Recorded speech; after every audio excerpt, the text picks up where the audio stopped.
petite amie m'a dit qu'elle était enceinte de moi, mais le rappel pour sa pilule m'a révélé la vérité. Quand sa mère m'a appelé en pleurs, exigeant des explications, moi, 31 ans, je suis resté figé devant l'écran de mon téléphone pendant 5 longues minutes. Sans bouger, juste en train d'essayer de digérer ce que je venais de découvrir par accident. 2 semaines plus tôt, ma petite amie, Jessica, 27 ans, m'avait annoncé qu'elle était enceinte. Nous étions ensemble depuis 18 mois et vivions sous le même toit depuis 6. L'annonce de la grossesse s'était faite en larmes, avec des mains tremblantes. Toute une mise en scène. Je sais qu'on ne l'avait pas prévu, mais je vais le garder, avait-elle dit. J'étais sous le choc, mais j'ai essayé d'être présent. J'ai commencé à chercher des appartements plus grands, télécharger des applis de grossesse. Même annoncer à mes parents qu'ils allaient devenir grands-parents. Ma mère en a pleuré de joie. Ce matin, Jessica a laissé son téléphone sur le comptoir de la cuisine pendant qu'elle prenait sa douche. Une notification a vibré. Je ne fouillais pas. L'aperçu s'affichait directement sur l'écran verrouillé. Rappel, rendez-vous demain à 14 h avec le docteur Martinez, renouvellement de pilules contraceptives. Ma tasse de café est restée suspendue à mi-chemin de ma bouche. Un renouvellement de pilules pour quelqu'un censé être enceinte de 8 semaines? J'ai pris une capture d'écran avec mon propre téléphone, les mains tremblantes. Puis j'ai entendu la douche s'arrêter. Quand elle est sortie, j'ai fait comme si de rien n'était. Je l'ai embrassée, lui ai souhaité une bonne journée, et suis allé au travail. Sauf qu'au lieu de travailler, je suis resté garé dans le parking souterrain. Assis dans ma voiture à repenser à tout. Les nausées du matin qui n'arrivaient que quand ça l'arrangeait. Le refus catégorique de faire un test de grossesse devant moi. J'en ai déjà fait 3. Tu ne me fais donc pas confiance? Les discussions soudaines sur le mariage et la carte de crédit commune. Je lui ai envoyé un message. Hey bébé, c'est quand ton premier rendez-vous prénatal déjà? Le mois prochain. Le médecin a dit qu'il n'y avait pas urgence, tout semble normal. Bien sûr. Les renouvellements de pilules font totalement partie des soins prénataux. Alors j'ai fait quelque chose de probablement nucléaire. J'ai transféré la capture d'écran dans le groupe familial où ses parents et moi étions ajoutés. Juste l'image et un message, demandez à votre fille ce qu'il en est. Puis j'ai envoyé à Jessica. Félicitations pour la grossesse. Tes parents sont ravis. Je viens de leur annoncer. Mon téléphone s'est mis à exploser de notifications en quelques minutes. Appel de Jessica, appel de sa mère, message de son père. J'ai éteint le téléphone et suis retourné bosser. Je viens de le rallumer, 73 appels manqués. Il est temps d'affronter la musique. Mise à jour 1. Bon sang. Je n'étais pas prêt pour le tsunami de folie qui a suivi. Le premier appel que j'ai pris, c'était celui de la mère de Jessica, Hélène, en sanglots. Dani, qu'est-ce que c'est? Qu'est-ce qui se passe? Jessica ne répond plus à nos appels. Hélène, je suis désolé que vous l'ayez découvert ainsi. Jessica m'a dit qu'elle était enceinte il y a 2 semaines. Ce matin, j'ai vu ce rappel de rendez-vous. À vous de tirer vos conclusions. Mais elle nous a parlé du bébé. On a déjà acheté les meubles pour la chambre. Ils avaient acheté des meubles. Ces gens avaient vraiment acheté des meubles pour bébé à cause du mensonge de leur fille. J'en ressentais une gêne monumentale. Je suis désolé, Hélène. Je suis aussi perdu que vous.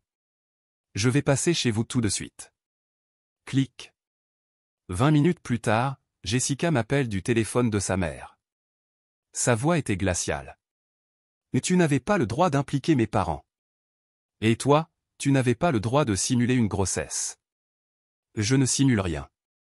Ce rendez-vous, c'est une erreur. Un bug dans le système. Un bug? Sérieusement? C'est ton excuse. Tu as tout gâché. Mes parents me prennent pour une folle maintenant. Es-tu enceinte ou pas, Jessica? Réponds juste à ça. Long silence. Je pourrais l'être. Je n'ai pas encore fait de test. Tu m'as dit en avoir fait 3. Je voulais dire que j'allais les faire. Stop. Sa mère crie en arrière-plan. Jessica Marie. Tu lui dis la vérité tout de suite, ou je te jure que... Très bien. Je ne suis pas enceinte. T'es content? Je ne suis pas enceinte. Pourquoi? Parce que tu allais me quitter. Quoi? Je n'ai jamais dit ça. Tu devenais distant, tu travaillais tard, pas de demande en mariage après 18 mois. Ma copine Marissa a dit que les gars comme toi avaient besoin d'un petit coup de pouce. Marissa. Évidemment. Cette femme pourrait créer un drame dans une pièce vide. Alors tu as décidé de feindre une grossesse? J'allais tomber enceinte pour de vrai. J'avais juste besoin de temps, et tout se serait arrangé. La pure folie. C'est fini. Je passerai demain midi pour récupérer mes affaires. Attends, Danny. On peut arranger ça. La voix d'Hélène, nette comme du cristal. Non, Jessica. Non, tu ne peux pas. C'est maladif, Danny. Nous sommes désolés. J'ai raccroché. 1 heure plus tard, message de son père, Robert. Fils, je suis consterné. Tu as parfaitement raison de partir. Nous soutiendrons ta décision. Et au passage, on garde les meubles. Peut-être pour un futur petit enfant, d'une personne saine d'esprit. Froid, tranchant, magnifique. Je dors chez mon pote Mike ce soir. Demain s'annonce mouvementé. Mise à jour 2. Jour du déménagement, un vrai cirque. Je suis arrivé à midi avec Mike et son pick-up. Jessica était là avec Marissa, la brillante stratège, et sa sœur Kelly. Elles avaient formé une espèce de ligne défensive dans le salon. Marissa a commencé tout de suite. Danny, tu exagères. Beaucoup de femmes. Marissa, tais-toi. C'est de ta faute aussi. Pardon? J'essayais d'aider. Aider? Tu lui as dit de simuler une grossesse. J'ai dit de laisser entendre, pas d'aller jusqu'au bout du délire. Jessica s'est retournée contre sa meilleure amie. Un délire? Tu avais dit que c'était infaillible. Que ta cousine l'avait fait. Ma cousine était vraiment enceinte, cervelle de noix. Elles se sont mises à se hurler dessus. Kelly a tenté de jouer les médiatrices. Mike et moi, on a juste commencé à charger les cartons pendant qu'elle s'étripait. Puis Jessica m'a vu emballer la PlayStation. Ça, c'est à moi. Je l'ai acheté pour notre appart avec mon argent. Je suis enceinte, j'ai besoin de distraction. Mike a éclaté de rire. Jess, t'as littéralement admis que tu n'étais pas enceinte. Peut-être que je le suis maintenant. Tu n'en sais rien. Arrête, s'il te plaît. Tu te ridiculises. Le pire, c'est quand j'ai commencé à vider la chambre. Jessica m'a suivi, larmes aux yeux. Danny, je t'en supplie. Je t'aime. Je ne voulais juste pas te perdre. Donc, tu as menti en disant que tu portais mon enfant. Les gens font des erreurs. Une erreur, c'est oublier de payer une facture. Pas inventer une grossesse. C'est de la manipulation. C'est de la folie. Je ne suis pas folle. Elle a saisi une lampe et l'a jetée contre le mur. Elle a explosé en 1000 morceaux. Depuis l'embrasure de la porte, Mike a lâché. Ouais, ça prouve bien que t'es pas folle, ça. J'ai terminé de faire mes cartons à une vitesse record après ça. Alors qu'on chargeait la dernière boîte, Hélène et Robert, ses parents, sont arrivés. Hélène tenait un carton dans les bras. Danny, attends. Elle me l'a tendu. À l'intérieur, des vêtements pour bébé. Des petits bodys, des chaussettes minuscules, un ours en peluche. On avait acheté ça pour notre petit enfant. Prends-les. Donne-les, jette-les, fais-en ce que tu veux. On ne peut pas les regarder. Robert, s'adressant à Jessica. Nous sommes extrêmement déçus. Ne nous appelle pas avant longtemps. Jessica s'est effondrée. Papa, s'il te plaît. Tu as menti au sujet d'un bébé, Jessica. Un bébé. Qui fait ça? En partant, je l'ai vu dans le rétroviseur. Debout sur le parking. Marissa essayant de la consoler. Tandis que Kelly secouait simplement la tête. Mike a soufflé. Frère, t'as évité un missile nucléaire. Ouais, et de justesse. Mise à jour 3. 3 jours après mon départ. L'événement d'autodestruction à échelle planétaire a commencé. Jessica s'est présentée à mon travail. Ventre rond et tout le reste. Je ne plaisante pas, elle portait un faux ventre de grossesse. Attaché sous une robe de maternité. La sécurité m'a appelé à la réception. Dani. J'essaie de te joindre. Le bébé donne des coups de pied. Le garde de sécurité avait l'air perdu. Ma collègue Esha, venue avec moi, la fixait, bouche bée. Jessica, tu dois partir. Mais j'ai une échographie. Elle a sorti une image imprimée depuis Google. Le filigrane babysanté.com était encore visible dans le coin. Esha? Chérie, ça vient littéralement de babycenter.com. C'est le site de l'hôpital. Le garde? Madame, vous devez partir. Je porte son enfant. Jessica, tout le monde sait que tu mens. Tes parents le savent. Les miens le savent. Tout le monde le sait. C'est alors qu'elle a sorti son grand numéro.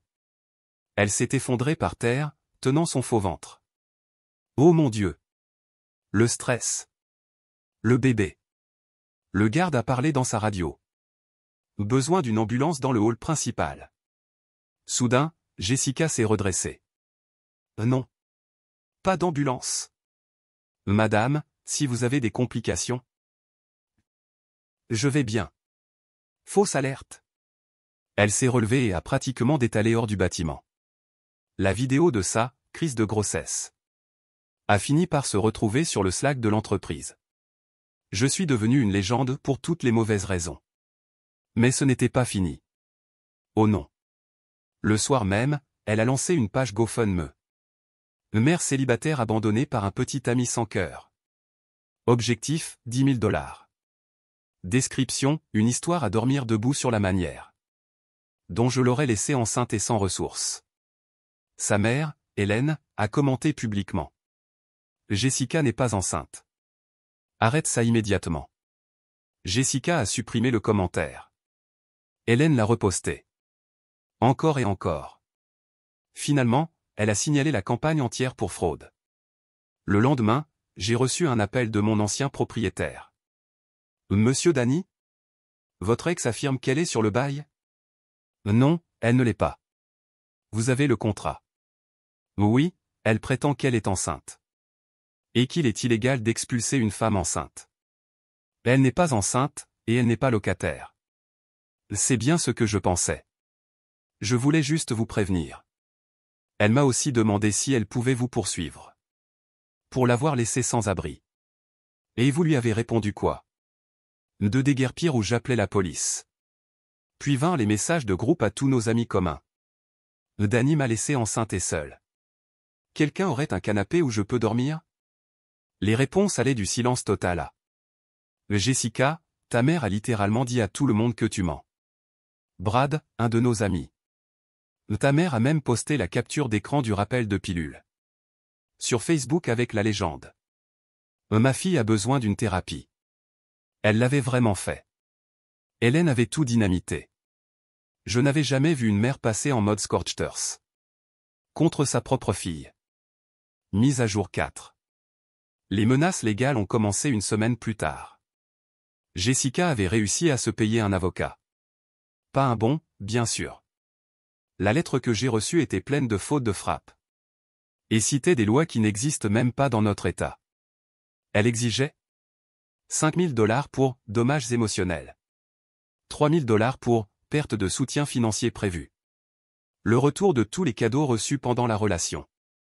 Et une lettre d'excuse pour diffamation. Ma réaction? J'ai engagé une vraie avocate.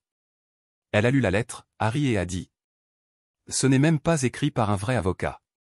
C'est un modèle qu'elle a téléchargé. Regardez, elle a oublié de remplacer Californie. Par notre État dans le paragraphe 3. Nous avons renvoyé une contre-lettre avec les captures d'écran où Jessica admet que la grossesse était fausse. La preuve du GoFundMe frauduleux. La vidéo de sa fausse crise à mon travail. Et un avertissement pour harcèlement si elle continuait. 2 jours de silence. Puis un appel de Robert, son père. Dani, désolé de te déranger. Jessica t'a envoyé des menaces légales? Oui. Mon avocate s'en est occupée. Bon sang. On vient d'apprendre qu'elle a pris une carte de crédit au nom de sa mère. Pour payer cet avocat. Quoi? Hélène va porter plainte demain. Ça va trop loin. On va la forcer à suivre une thérapie, qu'elle le veuille ou non. Je suis désolé pour vous. Non, Danny, c'est nous qui sommes désolés. Tu sembles être un bon gars. Tu mérites mieux. Mais Jessica avait encore une dernière carte. Elle s'est pointée chez mes parents. Avec son faux ventre et un homme qu'il n'avait jamais vu. Ma mère m'a appelé en chuchotant. Comme si elle était prise en otage. Danny, Jessica est ici, avec un type qui prétend être un conseiller. Un conseiller. Elle dit que tu as besoin d'une intervention. Pour avoir abandonné ta copine enceinte. Le soi-disant conseiller, c'était son cousin Tommy. Vêtu d'un costume trop grand et d'un presse-papier vide. Mon père a pris le téléphone. Fils, j'appelle la police. Mets-moi sur haut-parleur. Jessica, tu n'es pas enceinte. Tommy, tu n'es pas conseiller. Vous êtes tous les deux en train de faire une effraction. Sortez, ou mes parents appelleront la police. Tommy. Jess, tu avais dit qu'il allait tomber dans le panneau. Ta gueule, Tommy. Jeune fille, quitte mon Porsche avant que je sorte avec le tuyau d'arrosage. Ce n'est pas fini. Si, c'est fini. Ne reviens plus jamais. Ils sont partis, mais pas avant que Jessica hurle assez fort. Pour que tout le quartier entende. C'est un père indigne. Madame Patterson, la voisine, penchée sur ses rosiers, a levé la tête. Chérie, tu portes le même faux ventre depuis une semaine. On voit la fermeture éclair. Mise à jour finale. Cela fait maintenant 2 mois depuis la révélation de la fausse grossesse. Il est temps de faire le point final sur ce désastre. L'effondrement complet de Jessica a continué encore 3 semaines. Elle a tout essayé. Créer de faux comptes sur les réseaux sociaux pour m'envoyer des messages à propos du bébé. M'a envoyé des échographies truquées, avec des noms mal effacés et grossièrement retouchés sur Photoshop. Fait appeler Marissa, qui prétendait être une infirmière confirmant la grossesse. J'ai reconnu la voix de Marissa immédiatement. Puis, un soir à 2 heures du matin, Jessica s'est pointée chez mon ami Mike, en larmes. Tenant des petits chaussons de bébé, suppliant, bredouillant, complètement ivre. Ce fut la goutte d'eau. Le voisin de Mike a appelé la police. Jessica a été arrêtée pour ivresse et trouble à l'ordre public. Son faux ventre de grossesse est tombé quand ils l'ont mise dans la voiture de police. Si la vidéo de la caméra corporelle du policier sortait un jour, elle deviendrait virale. Ses parents l'ont fait libérer sous caution, mais avec des conditions. Thérapie obligatoire, sinon il l'a coupée définitivement. Elle a choisi la thérapie. Mais pas avant un dernier coup d'éclat dramatique. Elle a envoyé de vraies cartes de naissance imprimées. Oui, vous avez bien lu, de fausses annonces de naissance disant que nous avions eu un fils nommé Daniel Jr. Mon patron en a reçu une. Ma grand-mère aussi. Et, d'une manière ou d'une autre, mon ex de la fac en a reçu une également. Les réactions? Brutales. Ma grand-mère a commenté sur Facebook. Cette fille a clairement un problème dans la tête. Mon patron a encadré la carte dans son bureau. Avec la légende. Le truc le plus fou jamais fait par l'ex d'un employé. Mon ex de fac m'a juste envoyé un texto. Mec, quoi? Hélène et Robert, ses parents, ont alors envoyé un email collectif à tous leurs contacts. Notre fille suit actuellement un traitement de santé mentale. Il n'y a pas de bébé. Nous présentons nos excuses pour toute confusion ou détresse causée. Conséquences pour Jessica. Le retour de bâton a été immédiat. Elle a perdu son emploi après que l'incident du faux ventre sur mon lieu de travail ait atteint son entreprise. Nous bossions dans le même secteur, et c'est un petit milieu.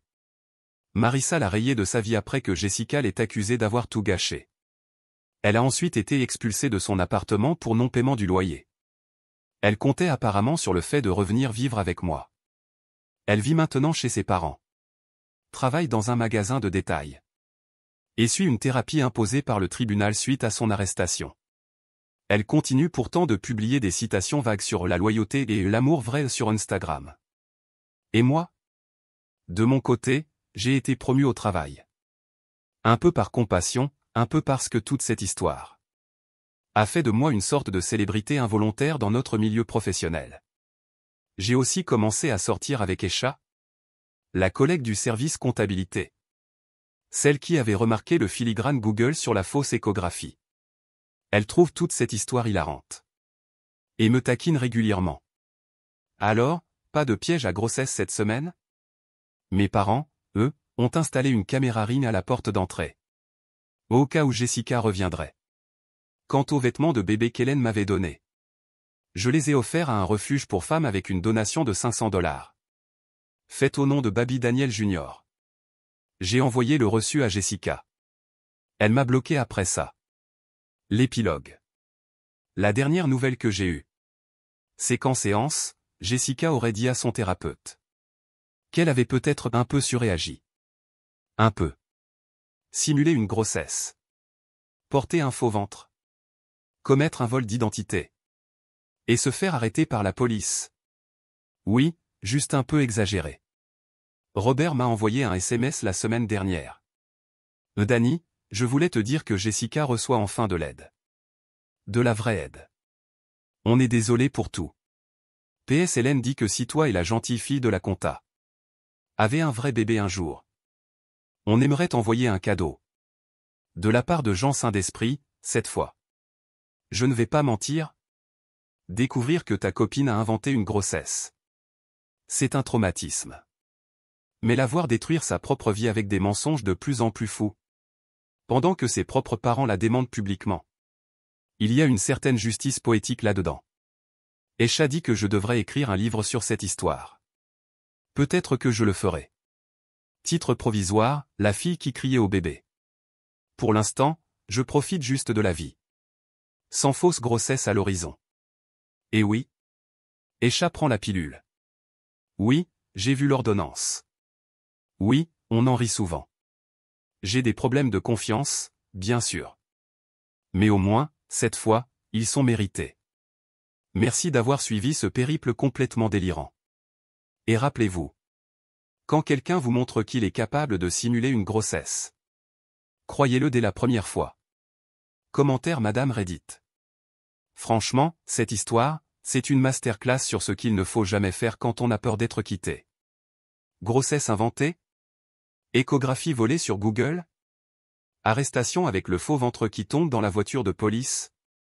C'est fascinant de voir comment certaines personnes peuvent transformer un simple « il s'éloigne un peu » en série Netflix psychodramatique version urgence mentale. Et le père, avec sa phrase « un cadeau de la part de Jean Saint-Desprit », mérite clairement le César du sarcasme.